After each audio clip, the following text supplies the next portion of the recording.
क्या तुमने कभी सोचा है कि तुम्हारा काम बनते बनते ऐन वक्त पे क्यों बिगड़ जाता है? ये तुम्हारी किस्मत खराब नहीं है, ये एक शाप है। एक ऐसा शाप जो तुमने खुद अपने ऊपर लगाया है, अपना मुंह खोलकर। इस शाप को तोड़ने के लिए तुम्हें उस अदृश्य महल की कहानी सुननी होगी। उस रात वो लड़का एक मंदिर की सीढ़ियों पर बैठकर फूट फूट कर रो रहा था। उसने कहा, बाबा मैं लुट गया, मैंने इतनी तपस्या की, सब कुछ सही था, लेकिन ऐन मौके पर मेरा बना बनाया खेल बिगड़ गया। साधु ने उसकी तरफ देखा और एक विचित्र रहस्यमयी हंसी हंसा।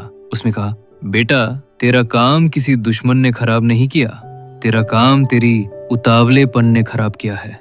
तुझे वो बीमारी लगा है जो हर दूसरे इंसान को है, समय से पहले शोर मचाने की बीमारी। फिर साधु ने उसे वो कहानी सुनाई जो आज तुम्हारी आंखें खोल देगी। बरसों पहले एक गरीब मजदूर की तपस्या से खुश होकर एक दिव्य शक्ति ने उसे वरदान दिया। उस शक्ति ने कहा, मैं तेरे लिए इसी बंजर जमीन पर दुनिया का सबसे बड़ा महल खड़ा कर दूंगा, लेकिन एक शर्त है, ये महल अदृश्य रहेगा जब तक इसकी आखिरी ईंट नहीं लग जाती। ये सिर्फ तुझे दिखाई देगा, दुनिया को नहीं। जिस दिन काम पूरा हुआ ये सबके सामने आ जाएगा, लेकिन अगर उससे पहले तूने किसी को इशारा भी किया तो सब राख हो जाएगा। मजदूर मान गया। काम शुरू हुआ।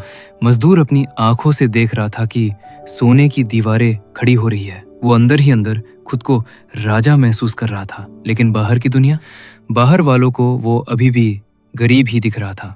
लोग उस पर हंसते, मजाक उड़ाते। अरे तू तो कहता था तेरी किस्मत बदलने वाली है, तू तो अभी भी धूल में बैठा है। मजदूर का खून खौलने लगा। उसका अहंकार उसे अंदर से कोसने लगा कि बता दे सबको, दिखा दे इनको इनकी औकात। एक दिन जब महल 99% बन चुका था, उसके दुश्मनों ने उसका अपमान कर दिया। इस बार मजदूर का सब्र टूट गया। उसने चिल्लाकर कहा, तुम मुझे गरीब समझते हो, आओ दिखाता हूं कि मैं कौन हूं। उसने गुस्से में आकर दुश्मन का हाथ पकड़ा और उस अदृश्य दीवार पर रख दिया। दुश्मन चौंक गया। हवा में दीवार? मजदूर हंसा। उसे लगा वो जीत गया, लेकिन तभी एक जोरदार धमाका हुआ। चूंकि आखिरी ईंट अभी नहीं लगी थी, शर्त टूट गई। देखते ही देखते वो विशाल महल भर भरा कर गिरने लगा। और सबसे डरावनी बात यह थी कि वो महल बाहर नहीं गिरा, वो महल सीधा उस मजदूर की छाती पर गिरा। वो इंसान जो कल राजा बनने वाला था, अपने ही अधूरे महल के मलबे में दबकर मर गया। साधु ने उस लड़के की आंखों में झांका और कहा, बेटा वो मजदूर हम सब है, वो अदृश्य महल हमारे सपने हैं। जब तुम खामोशी से मेहनत करते हो तो तुम अमीर बन रहे होते हो, पर दुनिया को नहीं दिखता।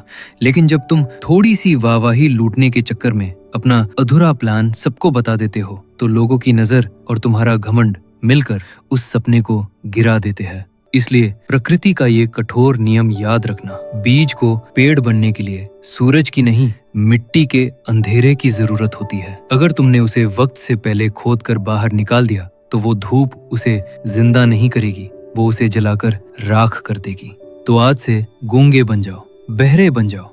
दुनिया को लगने दो कि तुम हार चुके हो, तुम खत्म हो चुके हो। उन्हें तुम्हारी हार का जश्न मनाने दो, क्योंकि जिस दिन तुम्हारा अदृश्य महल दुनिया के सामने आएगा, उस दिन तुम्हारी सफलता का शोर इतना तेज होगा कि उनकी आलोचना की आवाज हमेशा के लिए बहरी हो जाएगी। शर्त बस एक है, गायब हो जाओ और अपने प्लान किसी को मत बताओ।